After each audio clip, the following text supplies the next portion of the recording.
lo pedimos, oramos en el nombre de Hijo Jesús. Amén. Hechos 15, y antes de leer el pasaje que me toca hoy hablar con ustedes, quiero hablarles y recordarles un poco de este libro. Este libro, ustedes saben que Lucas le escribe a Teófilo, y Teófilo es probable que es un creyente, y saben que Lucas escribe dos tratados, el Evangelio de Lucas y Hechos. En el Evangelio de Lucas, lo que hace Lucas es que Teófilo escuche las palabras de Cristo y las obras de Cristo.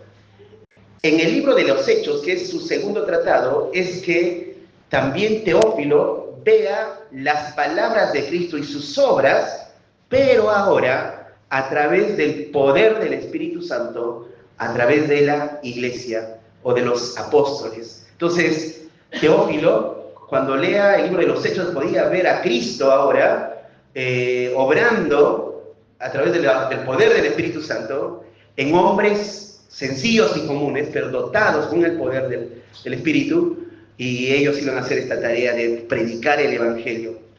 Lucas escribió más o menos en el 63 después de Cristo, eso fue más o menos la fecha que se escribió, y se escribió muy probable desde Roma, antes de que empiece la persecución por Nerón.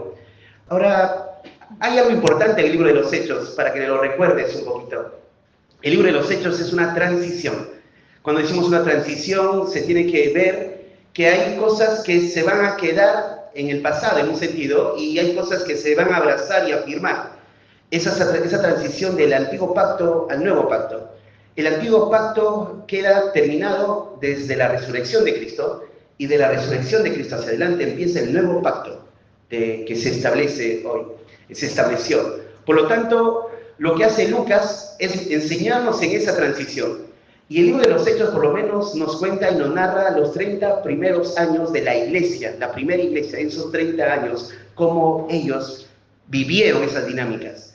Entonces, se ve aspectos de dejando el judaísmo y caminando hacia lo que significa la iglesia.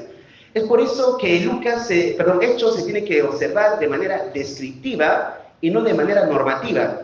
La idea de descriptiva se describe cómo es la iglesia, cómo convivían, qué cosas han sucedido, pero ahí no puede haber normas para que nosotros obedezcamos, porque se está dejando las cosas del judaísmo, esas prácticas, y caminando hacia lo que es la iglesia local. Entonces, algunos han dicho, por ejemplo, no podemos afirmar doctrinas, o sea, hacer doctrinas del libro de los Hechos, porque es una transición, pero sí se observa doctrinas, obviamente, pero no afirmar las cartas. Tenemos donde se afirman las doctrinas que la iglesia hoy la observa. Entonces, Lucas tiene como propósito, como les decía, enviar a Teófilo este libro, y lo que iba a hacer este libro es Teófilo ahora observar qué significa hacer misiones.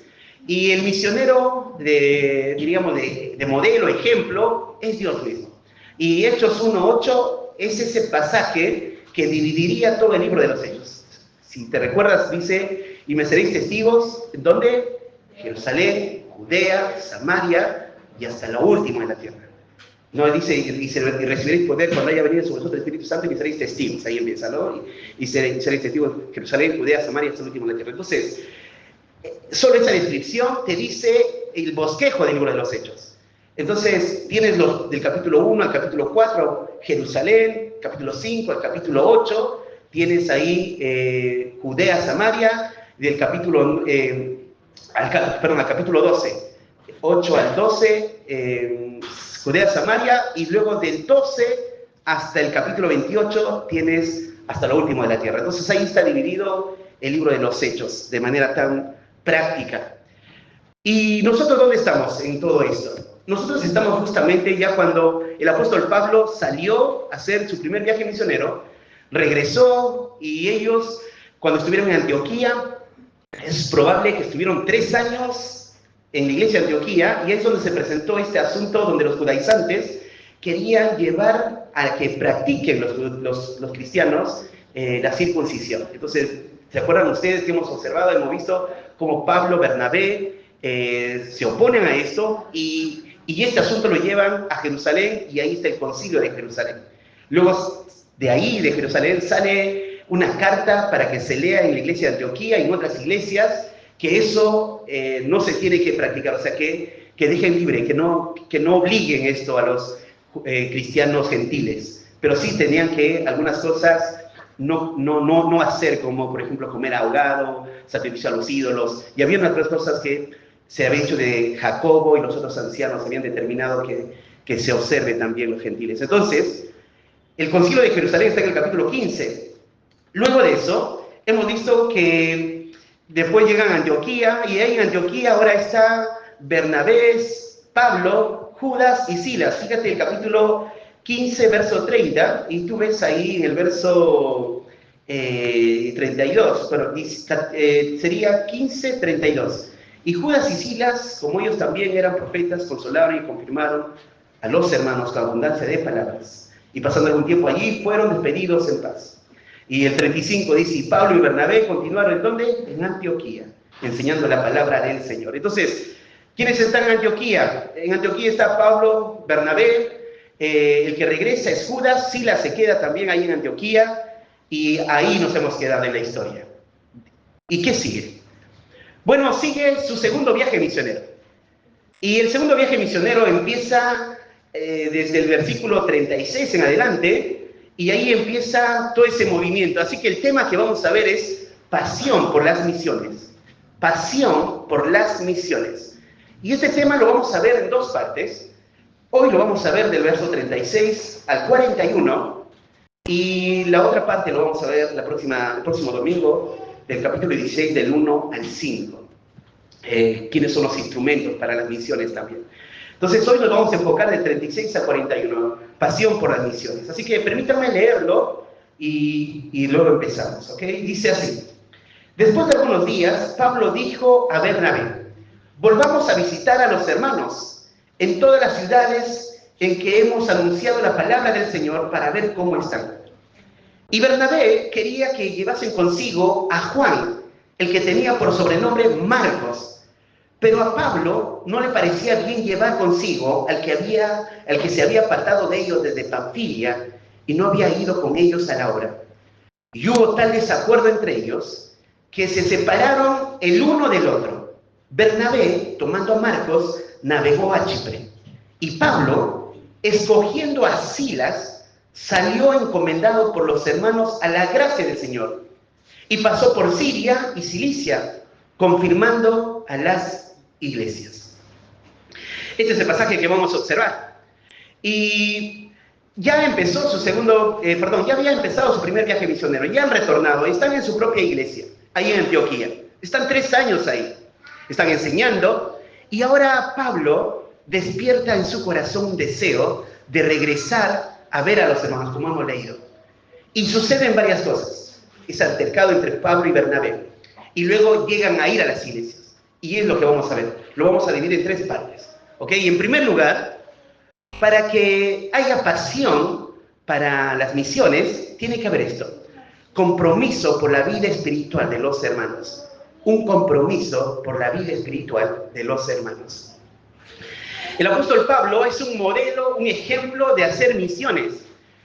He estado en conferencias de misiones, me han estimulado a través del apóstol Pablo de qué es ser un misionero, cómo vive un misionero, qué tiene que pensar un misionero, cómo tiene que terminar un misionero. He escuchado predicaciones, sí, el apóstol Pablo es ese modelo.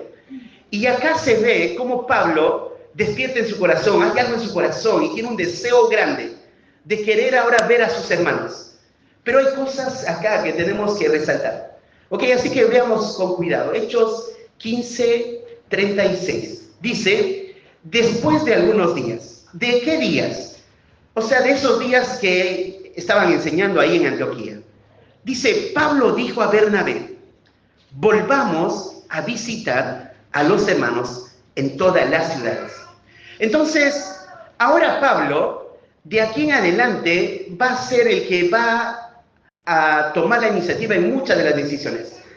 En el primer viaje misionero, tú vas a ver a Bernabé al lado, y es más, cuando se pronuncia, si ves en el capítulo 13, primero se le nombra a Bernabé y luego a Pablo, al final Saulo todavía dice. Pero ahora no es distinto, ahora es Pablo. Y Pablo tiene esta iniciativa. Pablo dice así, dijo a Bernabé, volvamos a visitar a los hermanos. ¿Qué está pasando acá? Acá ya no hay una convocatoria del Espíritu Santo. En el capítulo 13, para su primer viaje misionero, el Espíritu Santo dijo, apartadme a Pablo y a Bernabé. Acá no hay una convocatoria del Espíritu Santo que esté escrita. Pero no porque no está escrita, no es que el Espíritu Santo no esté guiando todo esto. Al contrario, obviamente, el apóstol Pablo hemos visto en todo el primer viaje misionero cómo ha sido guiado por el Espíritu Santo. Podemos decir implícitamente, o sea, inferimos que eso está sucediendo también. Pero lo que acá el narrador, Lucas, quiere que observemos el corazón del misionero, el corazón de ese hombre que tiene una pasión por las iglesias. Y él dice así, dijo, volvamos a visitar a los hermanos. Hay un pasaje que está en Hechos 11, 25 al 26. Fíjate, Hechos 11, 25 al 26. Y vas a ver ahí un cuadro de quién es el que involucra a quién. ¿Quién involucra a quién? Para que lo leas conmigo. Dice, Hechos 11, del 25 al 26. Dice, después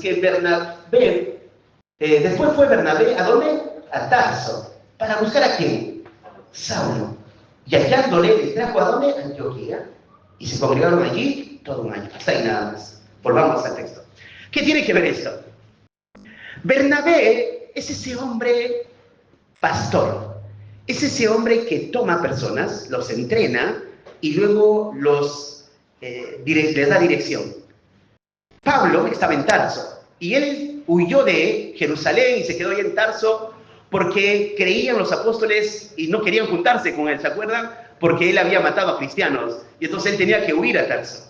Pero ahora Bernabé va a Tarso, lo incluye a la iglesia y ahora es un maestro más en la iglesia. Pero ahora cambia algo. Ahora hay un hombre que tiene un corazón apasionado por todo lo que ha observado en el primer viaje misionero. Y es Pablo. Y Pablo tiene un deseo vivo ahora de ver a sus hermanos. Volvamos a visitar a los hermanos. ¿Y qué puedo ver de todo esto? Voy a citar otra vez esa parte. Volvamos a visitar a los hermanos en todas las ciudades en que hemos anunciado la palabra del Señor para ver cómo están. Entonces, déjame darte ahora algunos conceptos que nos van a ayudar a ver qué está pasando acá. En primer lugar, hay un trabajo de equipo. Hay un trabajo en equipo. Pablo ahora le dice a Bernabé, vamos juntos a ver a los hermanos. La obra del ministerio no está hecho para el llanero solitario. Es más, cuando Jesús mandó a sus apóstoles a las ciudades, Él nunca los mandó solos. Él les mandó de a dos. De a dos vayan a hacer la obra.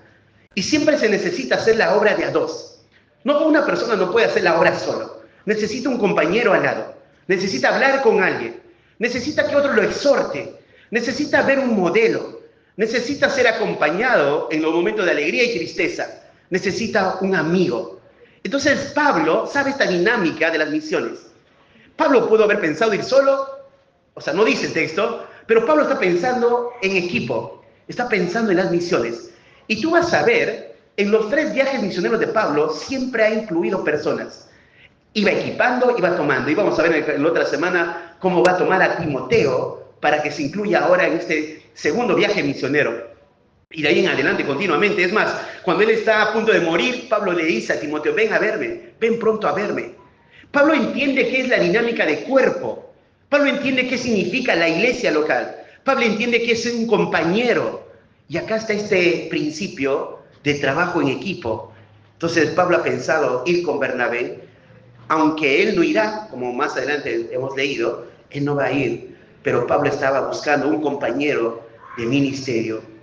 Entonces, este principio lo vemos en Marcos 6, fíjense Marcos 6, del 7 al 9, y ahí está Jesús, como les mencioné, dice así, después llamó a los 12 y comenzó a enviarlos de 2 en 2.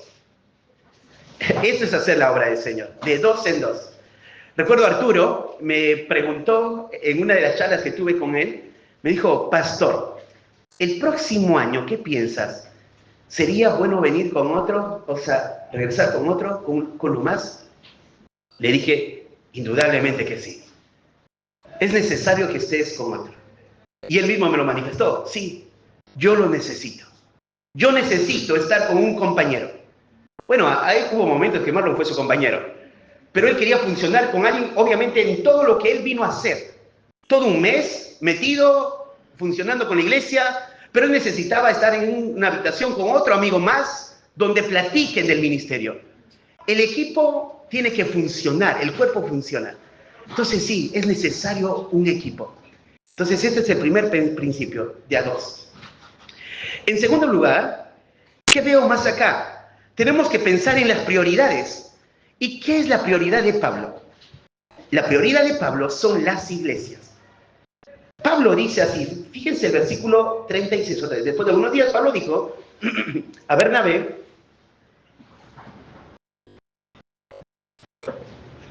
dice, volvamos a visitar a los hermanos de todas las ciudades en que hemos anunciado la palabra del Señor para ver cómo están. Verso 41, ¿cómo termina? Dice, y pasado por Siria y Cilicia, confirmando ¿a qué? A las iglesias. Acá hay otro principio. El otro principio es, hay una prioridad en el corazón del misionero. Misión no es una ONG. Misión no es una actividad de campamento. Misión no es una actividad para dar alimento a los niños, como un programa para niños. Misión es la iglesia. La iglesia es la misión. Todo ministerio empieza en una iglesia y termina en una iglesia. Es la dinámica del apóstol Pablo. Y todo lo demás puede sumarse. O sea, puedo llegar a un lugar a hacer la obra misionera en una iglesia y esa iglesia dice, vamos a dar comida a los niños.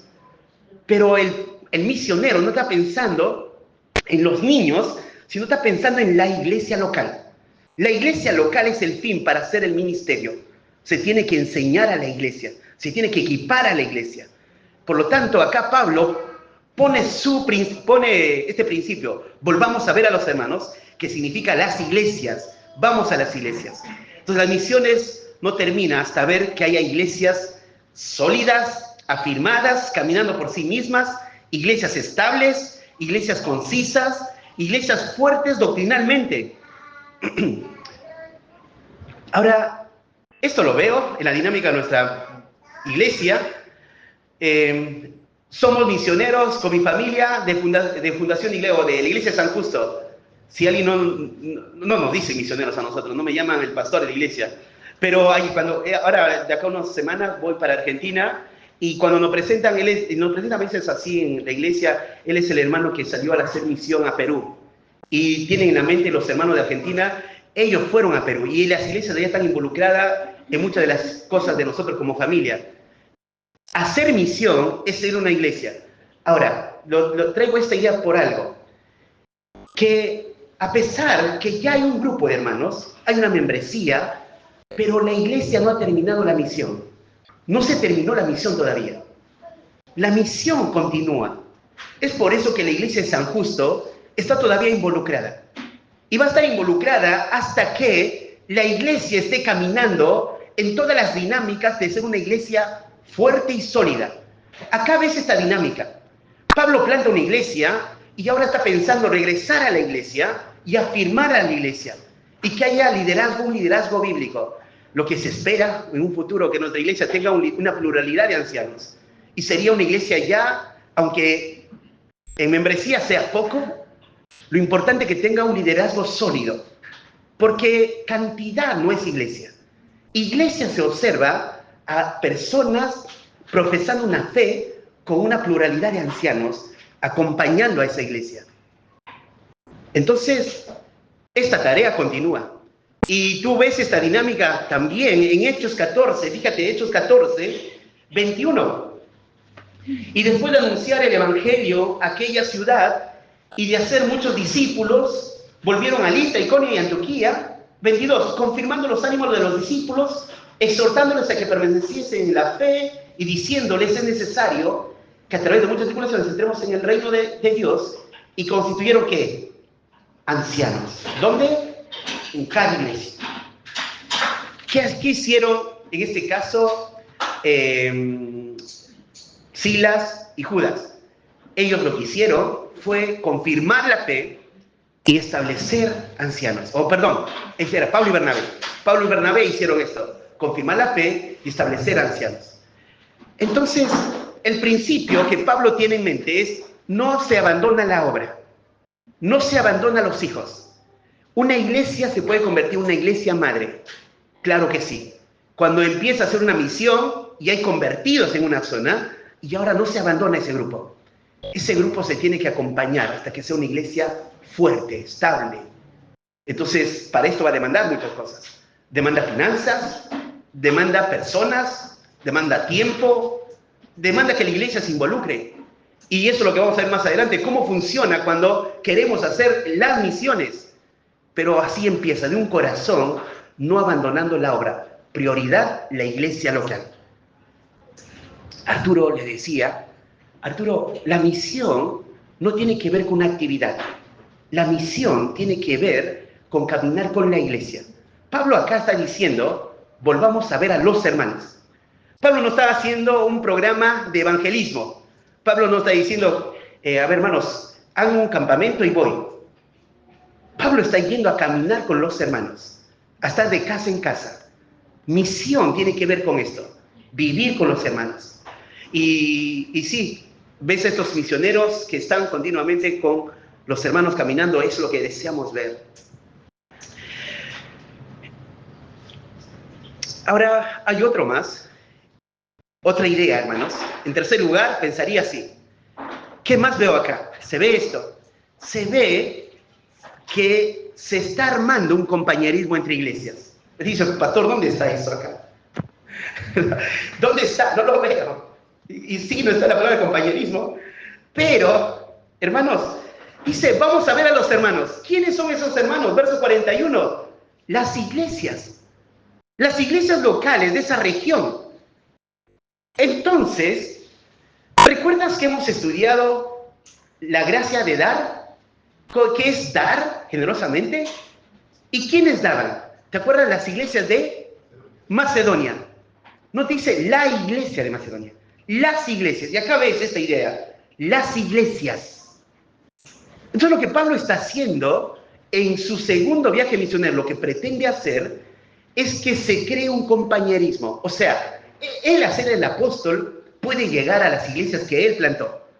Y estas iglesias que él plantó reconocen a la otra iglesia como compañera. Son iglesias que comparten la misma doctrina, los mismos principios. Son iglesias hermanas. Son iglesias que se van a acompañar. Son iglesias que en un futuro Pablo va a levantar las ofrendas y va a empujar a que las iglesias sean partícipes de esa gracia de dar. Entonces acá ves ese principio de compañerismo entre las iglesias. Y este pasaje de 1 Corintios 16:1 dice: en cuanto a la ofrenda a los santos, haced vosotros también de la manera que ordené a las iglesias. Por ejemplo, ahí pone ejemplo a las iglesias de Galacia. Más abajo, cuando va a Cilicia, lo que hace Pablo es entrar a Galacia. Y en Galacia, él va a recorrer algunas iglesias y seguramente va a plantar otras iglesias. La iglesia a los Gálatas es más, pero en esa región hay otras iglesias. Y entonces, las iglesias de Galacia, hay varias iglesias en esa región.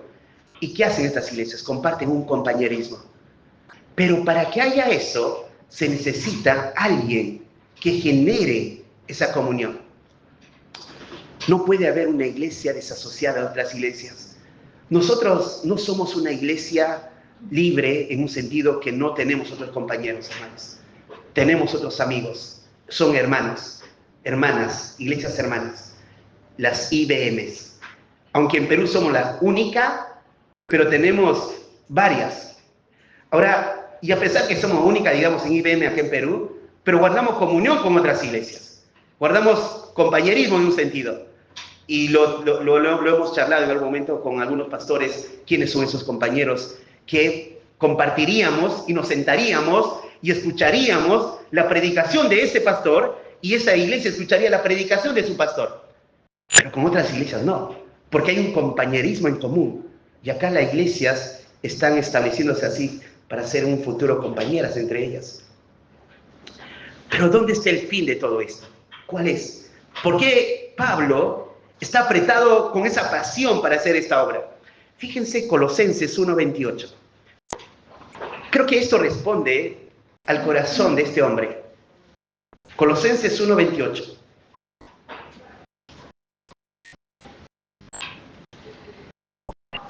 Dice así: a quien anunciamos, amonestando a todo hombre y enseñando a todo hombre en toda sabiduría, a fin de presentar perfecto en Cristo Jesús a todo hombre. ¿Qué le aprieta a Pablo? ¿Por qué hace lo que hace? Su fin es esto, hermanos: presentar perfecto en Cristo Jesús a todo hombre. ¿Cuál es nuestra tarea? Presentar perfecto en Cristo Jesús a todo hombre. ¿Para qué está la Iglesia Bíblica Misionera de La Molina? Presentar perfecto en Cristo Jesús a todo hombre. Pero esto no solo es una bonita idea, un hermoso pensamiento, sino es algo que tenemos que trabajar para esto. Entonces Pablo acá te da cómo sucede esto. Y te dice así, el 28. ¿A quién anunciamos? En primer lugar, Pablo está diciendo, proclamamos de alguien. Ese a quién, ahí empieza a quién, ese es un pronombre que está reemplazando a Jesús. Sería a Jesús proclamamos. Sería la idea. Nosotros proclamamos a Jesús. ¿Pero de qué manera? Te dice de dos maneras: amonestando y enseñando. No hay otra manera de hacer el ministerio. Cuando Pablo hace la misión y cuando va a volver, él va a hacer esta tarea siempre: amonestar y enseñar. Y esto ha enseñado a la iglesia de Colosas, y esto lo tenemos nosotros. Y la primera idea de amonestar tiene que ver con la idea de aconsejar. Esta es la idea de neuteteo, poner en la mente. O sea, Pablo tiene un énfasis fuerte y dice, hay una sola manera de presentar perfecto en Cristo Jesús a todo hombre. Y el problema es lo que tienen en la mente las personas. Pero para que salga lo que hay en la mente de otros, hay que ponerle en la mente la verdad. Neuteteo, consejería bíblica. Por lo tanto, va a amonestar bíblicamente. Va a hablar de Cristo. La consejería bíblica no es una consejería con la filosofía humana. No es algo compartido como sería esta unidad, se me va la palabra una palabra, pero filosofía humana y la Biblia, haciendo juntos una mezcla y sale la psicología pastoral, algo así. El integracionismo, gracias, Chay. Integracionismo. Nuestra iglesia, pensamos en esta idea que Pablo dice, neuteteo. ¿A quién anunciamos? A Cristo anunciamos. Y amonestamos, ponemos en la mente a Cristo. La única manera, lo único que necesita el hombre es la escritura, que se le presente a Cristo. Nada más que Cristo. La suficiencia de la escritura. Neuteteo. En segundo lugar, Pablo te dice la otra idea, enseñando. Y esta otra palabra es didasco, ustedes lo saben esto, y que habla de la habilidad de impartir conocimiento. Entonces Pablo, en su tarea de hacer discípulos, hace esto.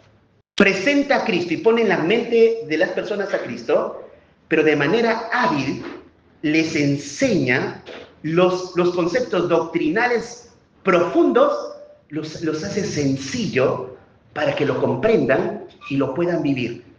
Y no tengan excusa. Habilidad de repartir conocimiento. Esta es la tarea de todo hombre que quiere hacer el ministerio. Esa debe ser la tarea en el ministerio de mujeres. Eso debe ser la tarea en el ministerio de mujeres. Eso debe ser la tarea en el ministerio de jóvenes. Eso debe ser la tarea desde el púlpito. Es neuteteo y didasco. La habilidad de poder dar doctrina que todos puedan comer de manera sencilla y clara, lo puedan comprender. Y poner en la mente la verdad y quitar de la mente la mentira. Sería esto. Entonces Pablo hace esta tarea continuamente. Pero ¿cuál es el fin? Fíjense el mismo 28 que estamos leyendo de Colosenses 1:28. A quien anunciamos, amonestando a todo hombre y enseñando a todo hombre en toda sabiduría, y acá viene esta hermosa palabra, a fin de presentar perfecto en Cristo Jesús. Y esta palabra presentar es a fin de ponerle al lado de Jesús a un hombre, a las personas. Es como ponerle formalmente a alguien superior. Es esta idea que viene a mi imagen, una idea así. Tomar a un alumno y llevarle frente a un director, a una autoridad, y decir, aquí está, esto es lo que se logró, a fin de presentar perfecto en Cristo Jesús a todo hombre. Y todo hombre es todo hombre. Acá no está solo los creyentes, todo hombre es el incrédulo.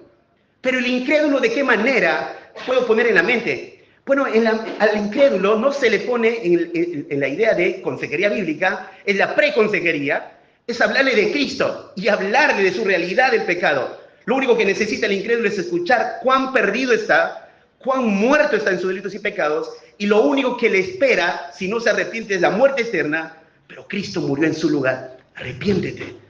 Porque lo que de más lo podamos hablar, la consejería, no lo va a comprender, porque es locura para ellos. Es por eso que está ese neuteteo, pero es esa amonestación que oigan de Cristo, el Evangelio. Y también la idea de enseñar, no sé, una narrativa, una historia, hablar pero de la Escritura, explicarle el texto. Esto es lo que hace Pablo.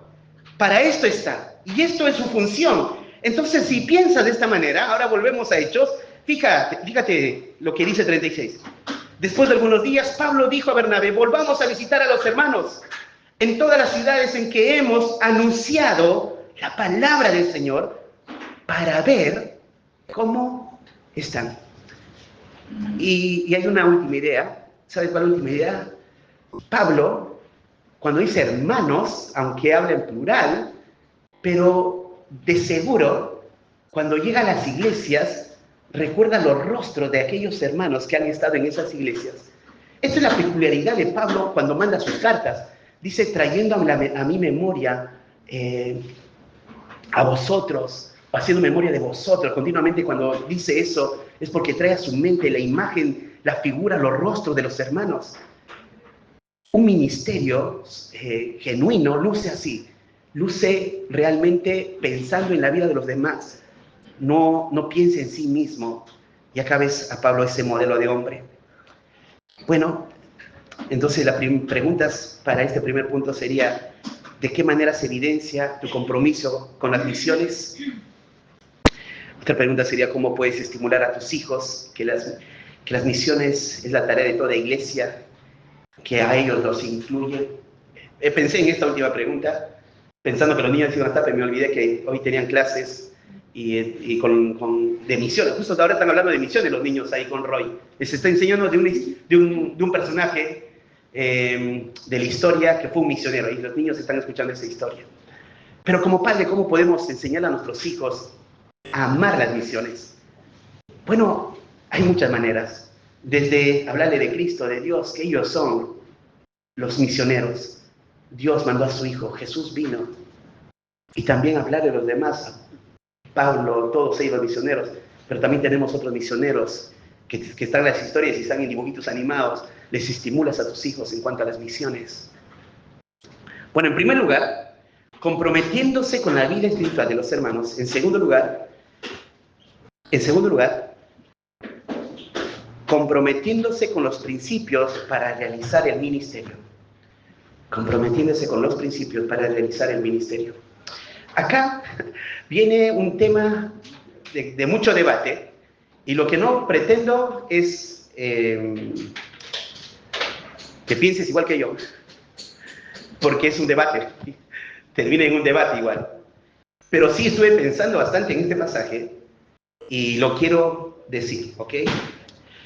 Fíjate el verso 37, 38 y 39. Y dice así, antes de leerlo, ¿te acuerdas que te decía esto es descriptivo y no normativo? Así que todo lo que vamos a ver acá no se está mandando a nosotros nada para imitar. Sí, nos está describiendo Lucas lo que sucedió, esa tensión que hubo. Así que vamos a ver. 37 dice, y Bernabé quería que llevasen consigo a Juan, el que tenía por sobrenombre Marcos. Pero a Pablo no le parecía bien llevar consigo al que se había apartado de ellos en Panfilia. Hasta ahí. Bueno, acá ves, ya Pablo da la idea, lo planifica en la mente y le comparte a Bernabé. Y Bernabé, volvamos a ver a los hermanos. Bernabé ya ha pensado a quién llevar, porque no se le ocurre en ese momento. Es más, ¿recuerdas que Pablo y Bernabé fueron a Jerusalén por el concilio? Y ustedes recuerdan que cuando Juan Marco regresa de Panfilia, como dice acá, se va a Jerusalén.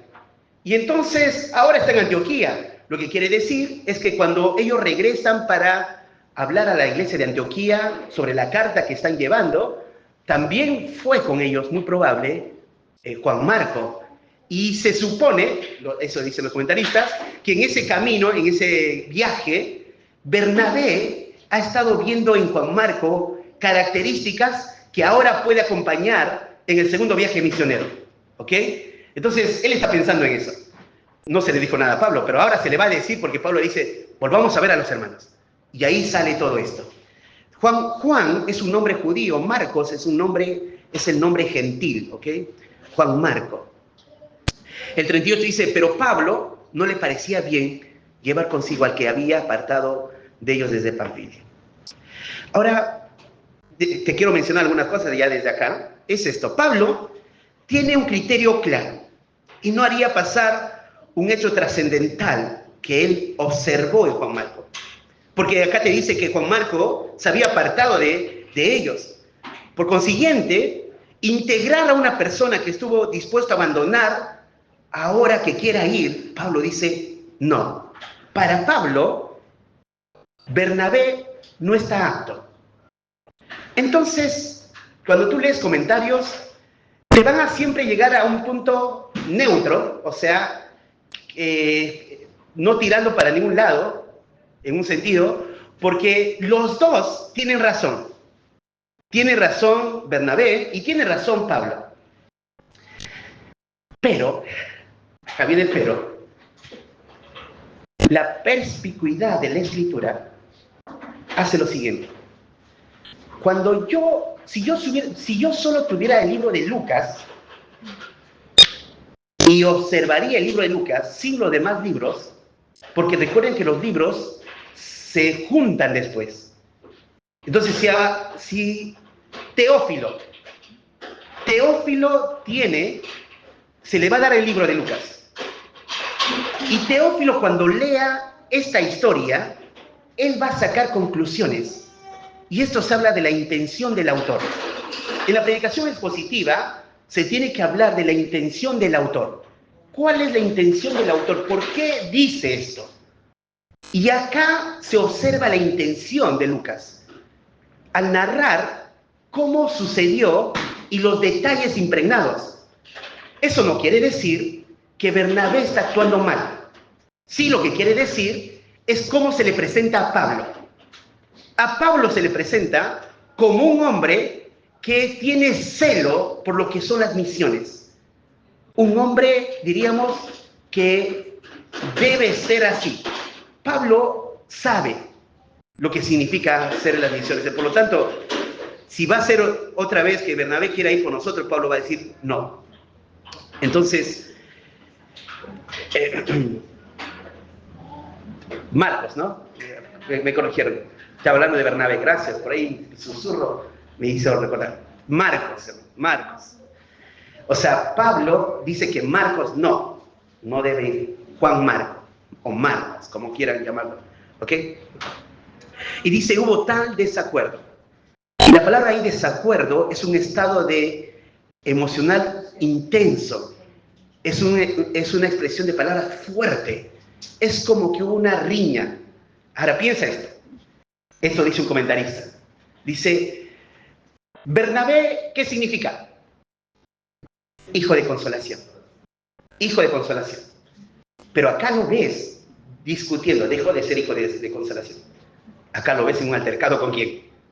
Con Pablo. Y Pablo mostrando lo que es. Muy bien, hasta acá estamos armando el asunto. ¿Quién tiene razón? Lo que tiene razón no es ni uno ni el otro, la Escritura. La Escritura tiene la razón. ¿A quién se le presenta, a quién se le observa que hizo correcto? Por los indicios que están, es a Pablo. Porque la iglesia ora por Pablo y no por Bernabé. En segundo lugar, se le pone la prominencia a Pablo y no a Bernabé. Eso no quiere decir que Bernabé hizo algo incorrecto. No se está exaltando la atención de Pablo. Se está exaltando, o sea, se está viendo el celo de Pablo de poder llevar a un hombre apto para la obra. Entonces hay varias ideas que tendríamos que seguir uniendo, porque un día lo escuché esto de Samuel Pérez Millos. Él dijo así, en una predicación, no lo leí. Busqué en su comentario y no lo dice en su comentario, pero sí lo escuché en su predicación, que necesitamos Bernabés y Pablos en la congregación. Necesitamos Bernabés y Pablos en la congregación. ¿Qué quiere decir? Bernabé, hijo de consolación, que integra, que perdona, que da una segunda oportunidad. Pero necesitamos Pablos que sean ¿qué? Correctos y que digan no, es así o no. ¿Se necesitan esos dos? Dice sí, se necesitan esos dos. Es verdad, se necesitan esos dos. Pero del todo, eso no me está diciendo el pasaje. El pasaje sí me está diciendo, volvamos a verlo, esto, hermanos. Y Bernabé quería que llevasen consigo a Juan, el que tenía por sobrenombre Marcos, pero Pablo no le parecía bien llevar consigo al que se había apartado de ellos desde Panfilia y no había ido con ellos a la obra. Si te das cuenta, Lucas no te dice quién es el que tiene la razón, pero sí te da, escúchenme, y te argumenta detalles de por qué Pablo no quiere. Pero de Bernabé no te dice por qué Bernabé sí quiere. No te dice, es que Bernabé vio que Juan Marco ahora es apto. No dice eso. Sí resalta en la escritura, la inspiración, que Juan Marco abandonó la obra. Entonces, ¿qué estaba a punto de hacer Pablo? La obra. Y entonces es esto. Juan Marco todavía no estaba preparado para esto. Y sí necesitaba a un Bernabé para que lo ayude, para afirmar su fe. Sería. Ahora, pero sí, cuando seguí pensando, hermanos, les cuento, seguí pensando, es que hay muchas expresiones de Pablo hacia las iglesias que no debe haber divisiones. ¿Es así o no? No debe haber desacuerdos. ¿Se acuerdan cuando dijo, ruego a Evodia y a Sintique que sean de un mismo sentir, de un mismo pensamiento? Y acá no está pasando eso. ¿Qué está pasando? Acá no hay un solo pensamiento. Sí, no hay un solo pensamiento. Es verdad. Y acá está la otra parte que tenemos que poner de manera indudable, como todos los comentaristas lo ponen, la canonicidad de la Escritura. ¿Qué quiere decir esto? Que cuando veo el libro de los Hechos, bueno, nosotros tenemos ventaja, no solo tenemos el libro de los Hechos, tenemos, ¿qué más libros? Todo. Y cuando tú ves todo el panorama, ves a Juan Marco como restaurado. Lo primero que viene a nuestra mente, de todo lo que ya leímos, sí, acá no fue, pero luego fue restaurado. Y en esa canonicidad, aún el Espíritu Santo permite que nosotros lo comprendamos de una manera general. ¿En qué sentido? Acá pongo la idea teológica, sería que a pesar de ese intercambio de palabras que hubo, había un Dios que custodiaba su obra y su misión, porque luego Bernabé tenía que ser útil en las manos de Dios. Entonces, Juan Marco tiene que ser útil en las manos. Gracias, hermanos. Por lo tanto, hay un desacuerdo y en todo este pensamiento, por lo menos hay 5 ideas que escribí que creo que van a ayudar. Es esto. En el ministerio habrá situaciones que te llevarán a tomar decisiones a pesar de las relaciones que existan. ¿Es así o no? Sí. Cuando tú vives la vida cristiana, va a haber decisiones que vas a tener que tomar a pesar de las relaciones que tienes. Y acá, por eso hablé del punto 2, compromiso con los principios. O sea, Pablo se muestra como un hombre con convicción, ¿o no? Cuando dice, Juan Marco no va. Se le ve con esa convicción y está convencido con sus principios. Y se necesita estos hombres en la iglesia que tengan principios claros. Y a pesar de las relaciones que tengan con otros hermanos y que no compartan doctrina, pero mi relación con ellos no va a ser por mi familiaridad, sino lo que va a prevalecer son mis principios, la doctrina. Y si voy a tener que romper relaciones por causa de esto, lo voy a hacer. Convicciones. En segundo lugar, los principios son los que cuidan. Los principios son los que se cuidan. Y estamos para permanecer firmes en los principios. Entonces, te decía, en primer lugar, va a haber decisiones que se va a tener que tomar. En segundo lugar, los principios se cuidan. En tercer lugar, las decisiones que se toman no son intereses personales, sino por la obra de Dios. ¿Acá ves a eso a Pablo? Pablo no está pensando en sí, está pensando en el bienestar de la obra de Dios. Porque dice, ha abandonado la obra. En cuarto lugar, las decisiones que se toman no son porque son asuntos personales. Y esto es clave. En la dinámica de la vida de iglesia, hay decisiones que el pastor o otro líder tiene que tomar, pero siempre piensa en esto. Nunca debe ser por asuntos personales. Porque no es con la persona. Sino es, Juan Marco hizo esto. Pero Pablo está pensando en el momento que él abandonó. Entonces, cuando hay una corrección, no se está pensando en la persona, que hizo la persona, obviamente, pero en lo que hizo, la acción que tomó. Entonces toman decisiones hasta de disciplina, amonestación. Nunca es personal, no debiese ser personal. Jamás debe ser así. Y en quinto lugar pensé, esta es una escuela para formar carácter y convicciones en el ministerio. ¿Sabes dónde se forma carácter? Ahí, en las tensiones. Si no hay tensiones, no se forma carácter. Recuerdo que con alguien charlando le dije, listo. Y estaba quizás exhortado. Dije, listo, esto es formar carácter. Tienes que formar carácter. ¿Dónde se forma el carácter varonil? Cuando Pablo dice, portaos varonilmente. ¿Dónde se forma? En la parte más difícil. O sea, imagínate, le decía, imagínate que estemos en medio de la persecución y con un carácter débil.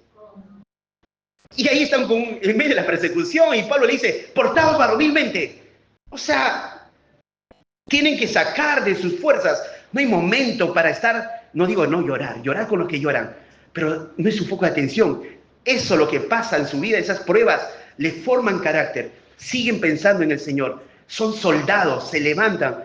Por eso, MacArthur dice así, hablando de Juan Marco, su confianza en este joven había sido defraudado. O sea, Pablo pensando en Juan Marco.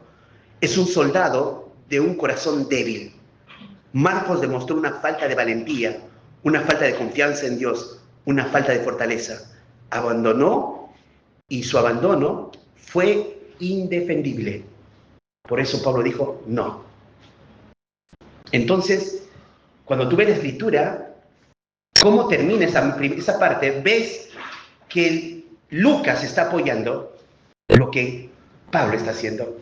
Pero eso no quiere decir que lo que hizo Bernabé fue incorrecto. ¿Se entendió, hermanos? Entonces, es un hermoso escenario. Ahora, sí es algo clave acá. Estos son hombres. Son hombres. Pablo y Bernabé, ¿qué son? Hombres. Son falibles. Así que va a pasar muchas veces que nos vamos a equivocar. Y acá ves estos hombres. Por eso un momento, ¿te acuerdas cuando le dijeron a Júpiter, Mercurio? No, somos hombres. Y acá ves estos hombres discutiendo. Y lo que ha hecho el Espíritu Santo no es tapar este hecho. Se escribió y se inspiró para que sea un modelo para nosotros. Hay ideas también, hermanos. Nunca, acá no ves a Bernabé en esta discusión formando una iglesia, dividiéndose para formar una iglesia. Eso no pasa. Eso no es bíblico. Acá solo ves en un viaje misionero a punto de salir, pero toma otra dirección, Bernabé. Acá no implica congregación, acá no implica división. Acá son asuntos de dos misioneros. ¿Se entiende? Entonces, aún puede agarrar acá hechos y después afirmar cosas que quieren sacar ventaja por las acciones que toman otros. Pero no es así. Bueno. Ahora, el distanciamiento con Bernabé, hermanos. ¿Sabe qué? Esta es la última vez que se menciona a Bernabé en Hechos. Ya no más se menciona a Bernabé. Hasta que Pablo habla de Bernabé. Y, ¿sabes? Habla en 1 Corintios 9:6. Ahí habla de Bernabé, Pablo. Lo que quiere decir es que se restableció la relación con él. Son maduros estos hombres. No están andando con la cara volteada entre ellos. Son hombres, aman al Señor, temen al Señor. Y saben que para qué están.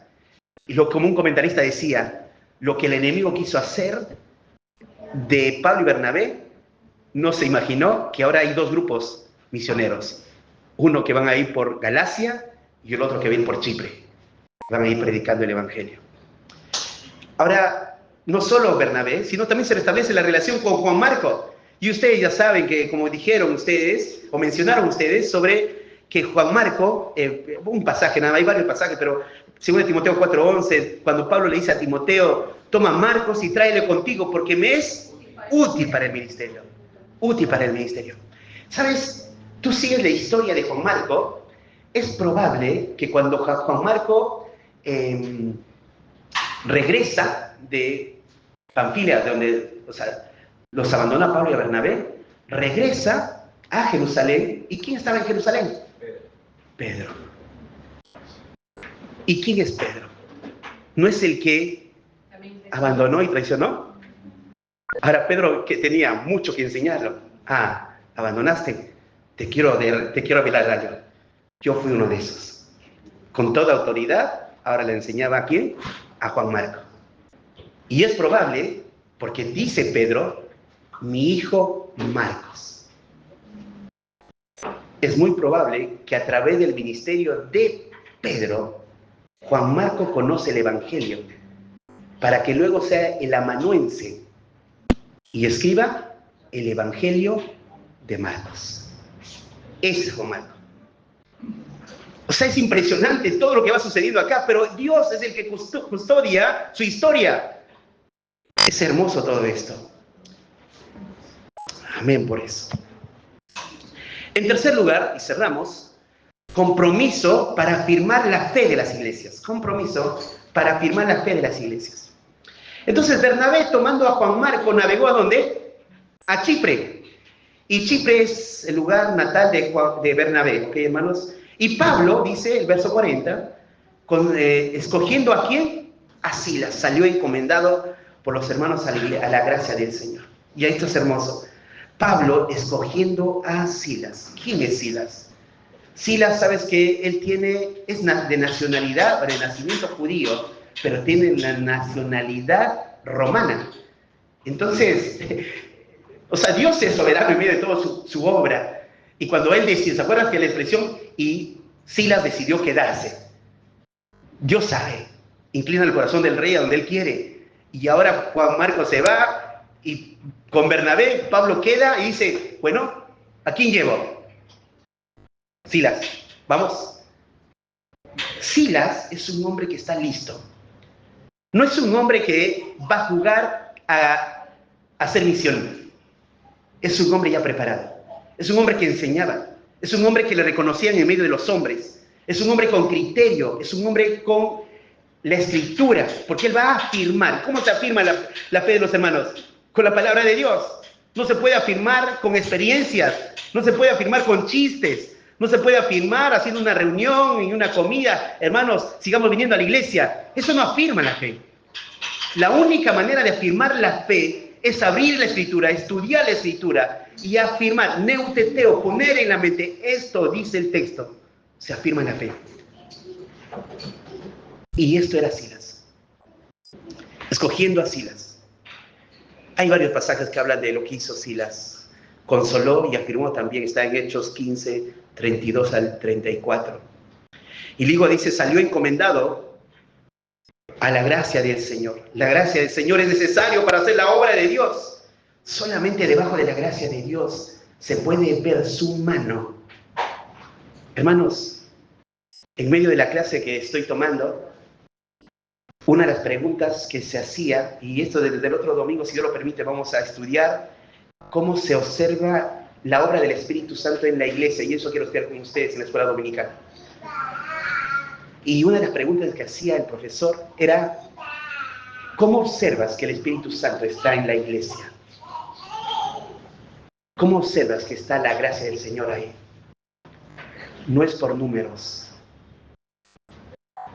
No es porque nos juntamos a comer. No es porque nos reímos. ¿Sabes cómo se observa que el Espíritu Santo está? Cuando se habla de santidad y se aborrece el pecado. Ahí está la obra del Espíritu Santo. Porque se llama Espíritu Santo. Es el que santifica a su iglesia con su palabra.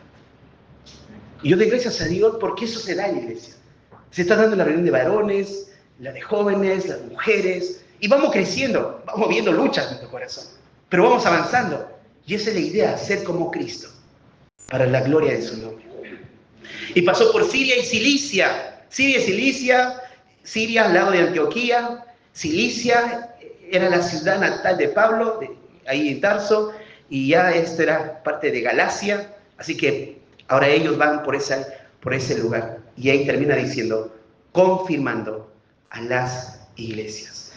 Y la idea de confirmar es hablar la palabra de Dios, afirmar con la palabra de Dios la vida de los creyentes. Entonces, en la misión los discípulos deben estar comprometidos con la tarea de cuidar de los creyentes. Las iglesias plantadas no son abandonadas, sino acompañadas. Es un largo proceso para que se establezcan. Y el compañerismo entre iglesias debe lucir así, ayudándose unos a otras para sostenerse, no solo financieramente, sino aún para que entre unos y otros se manden a afirmar y confirmar a través de la enseñanza la fe de los hermanos. Que Dios nos ayude a hacer esa iglesia, hermanos, para la gloria de su nombre, y tengamos esa misma pasión que Pablo. Amén. Amén. Vamos a orar y dar gracias a Dios por su palabra.